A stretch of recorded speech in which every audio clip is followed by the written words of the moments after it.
చాలా మంది నిత్యం పూజలు చేస్తూ ఉంటారు. అయితే ఎన్ని పూజలు చేసినా ఫలితం లేదని అనుకుంటారు. ఈ ప్రశ్నలకు సమాధానం పొందాలంటే మీరు ఇంట్లో పూజ చేసేటప్పుడు పూజలు ఏమైనా తప్పులు చేస్తున్నారేమో అని ఒక్కసారి పరీక్షించుకోండి. పూజ చేసేటప్పుడు మనం తెలియకుండా చేసే కొన్ని తప్పుల వల్ల జీవితంలో మనం ఉన్నత స్థాయికి వెళ్ళలేము. అందరికీ నమస్కారం. ఈ వీడియోని చూసే ముందు ఈ వీడియోని లైక్ చేయండి. అలాగే శ్రీ మాత్రే నమః అని కామెంట్ చేయండి. దేవుని అనుగ్రహం పొందాలంటే మీరు పూజ చేసేటప్పుడు కొన్ని నియమాలను పాటించండి. అప్పుడే మీరు చేసే పూజలకు రెట్టింపు పుణ్యం లభిస్తుంది. అలాగే మీ జీవితంలో మంచి స్థానానికి వెళ్తారు. హిందూ పురాణాల ప్రకారం ఉదయం నిద్రలేచిన తర్వాత చేయాల్సిన మొదటి పని అరచేతులను చూడటం. అరచేతులను చూస్తూ ఈ మంత్రాన్ని కరాగ్రే వసతే లక్ష్మి, కర మధ్యే సరస్వతి, కరమూలే స్థితా గౌరీ, ప్రభాతే కర దర్శనం అనే మంత్రాన్ని పఠించండి. ఇలా చేయడం వల్ల దేవతల ఆశీస్సులు ఎల్లవేళలా ఉంటాయి. బ్రహ్మ ముహూర్తంలో దేవతలందరూ భూమిపై సంచరిస్తూ ఉంటారట. కాబట్టి తెల్లవారుజామున బ్రహ్మ ముహూర్తంలో స్నానం చేసి పూజగదిలో దీపం వెలిగిస్తే చాలు. సకల దేవతల అనుగ్రహాన్ని పొందవచ్చు. ఉదయం ఈ సమయంలో పూజ చేయలేనివారు ఓం నమః శివాయ అనే మంత్రాన్ని 108 సార్లు జపిస్తే 1000 యాగాలు చేసినంత పుణ్యఫలం సిద్ధిస్తుందట. దేవుని పూజల్లో నైవేద్యంగా ఒక చిన్న బెల్లం ముక్క పెట్టినా చాలు. మీ ఇంటిపై ముక్కోటి దేవతల ఆశీర్వాదం ఉంటుంది.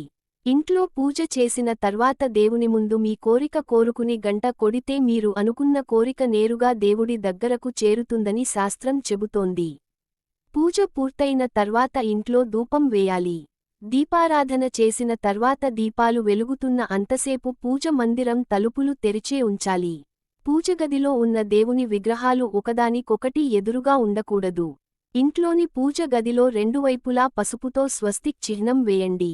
ఇలా చేయడం వల్ల ఇంట్లో ఏమైనా వాస్తు దోషం ఉంటే తొలగిపోతుంది. లక్ష్మీదేవి కటాక్షం ప్రాప్తిస్తుంది. మీ పూజ గదిలో ఎల్లప్పుడూ అక్షింతలు ఉండాలి. పూజ గదిలో ఉన్న అక్షింతలకు దైవశక్తి ఉంటుంది. కాబట్టి పూజ చేసిన తర్వాత అక్షింతలు మీ తలపైన వేసుకుంటే దేవతల ఆశీర్వాదం లభిస్తుంది. పూజగదిలో లక్ష్మీ అమ్మవారి విగ్రహం లేదా పటం దగ్గర గవ్వలను పెట్టి పూజించాలి. ఇలా పూజించేవారికి సిరిసంపదలతో పాటు సుఖసంతోషాలుతో ఉంటారు. శుక్రవారం రోజున తులసి మొక్కకు పచ్చిపాలు సమర్పిస్తే లక్ష్మీదేవి ఆశీర్వాదం వల్ల మీ ఇంట్లోకి ఎక్కువగా డబ్బు వస్తుంది. పూజగదిలో పాత పాడైపోయిన విగ్రహాలుగాని దేవుని పటాలు కాని ఉంటే మీరు చేసే పూజకు ఎటువంటి పుణ్య ఫలితం లభించదు. కాబట్టి మీ పూజగదిలో పాత దేవుని విగ్రహాలు ఉంటే వెంటనే వాటిని తీసేయండి. ఇంట్లో పూజ చేసేటప్పుడు ఒక రాగి చెంబులో నీళ్లు పోసి అందులో 2 తులసి ఆకులు వేసి పూజగదిలో ఉంచి పూజ చేసుకోవాలి. పూజ చేసిన తర్వాత ఈ నీటిని తీర్థంగా స్వీకరించాలి. దేవుని ముందు ఉంచిన ఈ నీటిలో దైవశక్తి ఉంటుంది కాబట్టి ఈ తీర్థాన్ని స్వీకరించడం ద్వారా దేవుడు మీకు రక్షగా ఉంటాడు. ఇంట్లో ఆడవాళ్లు చేసే పూజకన్నా మగవాళ్లు చేసే పూజకి రెట్టింపు పుణ్యం ఫలితం దక్కుతుందట. స్త్రీలు చేసే పూజలకి కేవలం తన సంతానానికి మాత్రమే పుణ్యం వరిస్తుందట. కాబట్టి కుటుంబం మొత్తానికి మంచి జరగాలంటే ఇంట్లో ఉన్న మగవాళ్లు పూజగదిలో దీపం వెలిగిస్తే ఆ ఇంటికి అష్టైశ్వర్యాలు సిద్ధిస్తాయని పండితులు చెబుతున్నారు. శనివారం చేసే పూజలో ముఖ్యంగా తులసి దళాలు ఉండాలి. వెంకటేశ్వరస్వామి పూజలో తులసి ఆకులు లేకపోతే ఆ పూజ అసంపూర్ణమని వేద పండితులు చెబుతున్నారు. కాబట్టి శనివారం పూజ చేసేవారు పూజలో ఖచ్చితంగా తులసి ఆకులను ఉపయోగించాలి. దీపం ఎన్ని వత్తులతో వెలిగిస్తే ఎటువంటి ఫలితాలు కలుగుతాయో ఇప్పుడు మనం తెలుసుకుందాం. దీపం 2 వత్తులతో వెలిగిస్తే కుటుంబం మొత్తం సుఖసంతోషాలతో ఉంటారు. దీప 3 వత్తులతో వెలిగిస్తే అష్టైశ్వర్యాలు కలుగుతాయి. దీపం 5 వత్తులతో వెలిగిస్తే ధనప్రాప్తి, ఆరోగ్యం అభివృద్ధి కలుగుతాయి. దీపం 9 వత్తులతో వెలిగిస్తే కీర్తి ప్రతిష్టలు లభిస్తాయని ఆధ్యాత్మిక గ్రంథాలు చెబుతున్నాయి.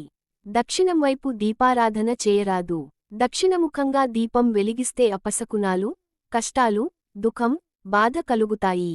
తూర్పు ముఖంగా దీపం వెలిగిస్తే గ్రహదోషాలు, కష్టాలు తొలగిపోయి సంతోషంగా ఉంటారు. పడమటి వైపు దీపం వెలిగిస్తే రుణ బాధలు శనిగ్రహ దోష నివారణ కలుగుతుంది.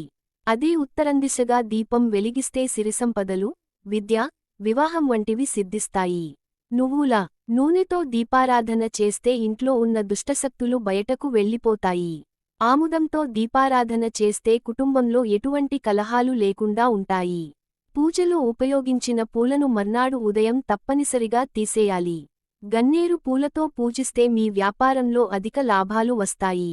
మల్లె పువ్వులతో దేవుడిని పూజిస్తే మీకున్న ఆరోగ్య సమస్యలన్నీ తొలగిపోయి మంచి ఆరోగ్యం ప్రాప్తిస్తుంది.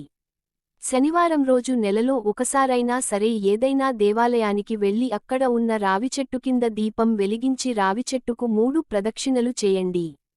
రావిచెట్టుకు నమస్కారం చేస్తే ముక్కోటి దేవతల ఆశీర్వాదం లభిస్తుంది. నువ్వుల నూనెతో దీపారాధన చేస్తే ఇంట్లో ఉన్న దుష్టశక్తులు బయటకు వెళ్ళిపోతాయి. ఆముదంతో దీపారాధన చేస్తే కుటుంబంలో ఎటువంటి కలహాలు లేకుండా ఉంటాయి. పూజలో ఉపయోగించిన పూలను మర్నాడు ఉదయం తప్పనిసరిగా తీసేయాలి. గన్నేరు పూలతో పూజిస్తే మీ వ్యాపారంలో అధిక లాభాలు వస్తాయి. మల్లె పువ్వులతో దేవుడిని పూజిస్తే మీకున్న ఆరోగ్య సమస్యలన్నీ తొలగిపోయి మంచి ఆరోగ్యం ప్రాప్తిస్తుంది. శనివారం రోజు నెలలో ఒకసారైనా సరే ఏదైనా దేవాలయానికి వెళ్లి అక్కడ ఉన్న రావిచెట్టు కింద దీపం వెలిగించి రావిచెట్టుకు 3 ప్రదక్షిణలు చేయండి. రావిచెట్టుకు నమస్కారం చేస్తే ముక్కోటి దేవతల ఆశీర్వాదం లభిస్తుంది.